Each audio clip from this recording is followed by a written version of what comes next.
qui veulent un nouveau cercle de consultation. Qu'est-ce que vous en tirez? La méthode ne change pas et le fond non plus? Ah mais rien ne change, rien ne change. Ils ont quand même imaginé pouvoir passer une réforme aussi structurelle et aussi impactante sur la vie des gens qu'une réforme des retraites par un amendement déposé en séance pour le projet de loi de finances de la sécurité sociale, ce qui est absolument scandaleux. Parce qu'en plus, là, la loi chômage qui va arriver la semaine prochaine à l'Assemblée ne dit qu'une seule chose, c'est qu'on piétine toutes les organisations syndicales, notamment de salariés, qui ont fondé notre système social. Parce que vous savez que jusqu'à présent, toutes ces réformes et toutes ces protections, chômage, retraite, étaient faites en partenariat avec les syndicats de salariés et patronaux. Et là, on se passe de la concertation, enfin plus exactement, on se passe de la négociation. On va juste sur une concertation de façade.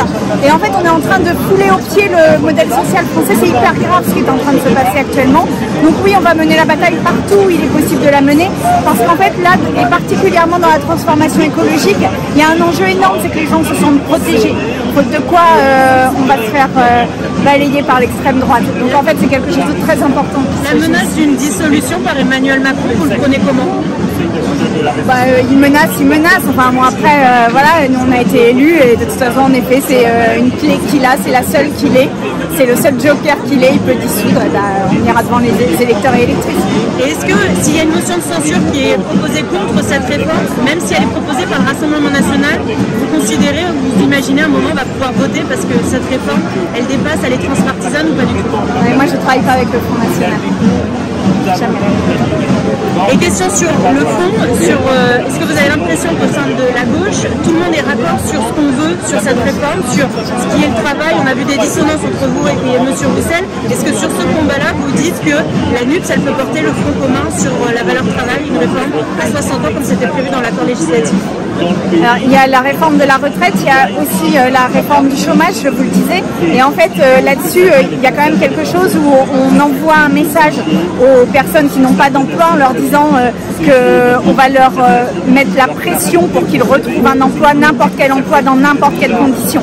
Et en fait, c'est cela que j'ai voulu porter en parlant de droit à la paresse. C'est aussi le fait que l'assurance chômage n'est pas de la charité qu'on leur fait, mais un droit réel qu'ils ont. Ils ont cotisé quand ils ont travaillé pour avoir ces droits au chômage. Et en fait, c'est ça aussi la bataille culturelle qu'il nous faut mener, c'est que les chômeurs et chômeuses ne se sentent pas des espèces de parias de la société, mais juste des personnes qui ont perdu leur emploi et qui en retrouveront un, et un de qualité. Et donc là, ce sur quoi on va se battre, c'est que les emplois soient de qualité, que quand ils ne sont pas de qualité, c'est-à-dire quand ils blessent les corps, eh bien la pénibilité soit reconnue, puisque Emmanuel Macron a supprimé des critères de pénibilité et qu'en fait on protège les gens. Voilà, ce sera notre seul angle, on protège les gens pour pouvoir faire aussi d'autres réformes sur la transformation écologique. Bonjour, vous allez bien? Hier j'étais à Celle pour défendre le droit à l'IVG, donc je perds pas la main. La première ministre a annoncé ce matin une nouvelle série de concertations sur la réforme des retraites. Est-ce que vous y participerez? De toute façon, c'est des désignations de groupe, donc je ne sais pas si c'est moi, mais je pense que le groupe des écologistes, évidemment, il participera, ça, il n'y a pas de problème là-dessus. Après, la concertation, selon Macron, c'est de nous exposer les faits et après d'imposer la réforme, donc si c'est ça, ça ne sera pas possible. Donc vous êtes prêts à aller écouter, peut-être à avancer sur des compromis? Non mais moi je suis prête à aller dans tout ce qui va dans le bon sens, je suis prête à soutenir, il n'y a aucun problème avec ça. Simplement que quand on fait une loi pouvoir d'achat et qu'on fait un terminal méthanier qui importe du gaz de schiste américain, qu'on relance des centrales à charbon, qu'on précarise les chômeurs et qu'on augmente l'âge de la retraite, rien de tout cela ne va dans le bon sens. Donc voilà, moi j'attends un signe, au contraire, je l'applaudirai. S'il y avait 49.3, motion de censure et adoption de cette motion de censure, le président a dit « je dissous dans la sonde ». Est-ce que vous lui répondez?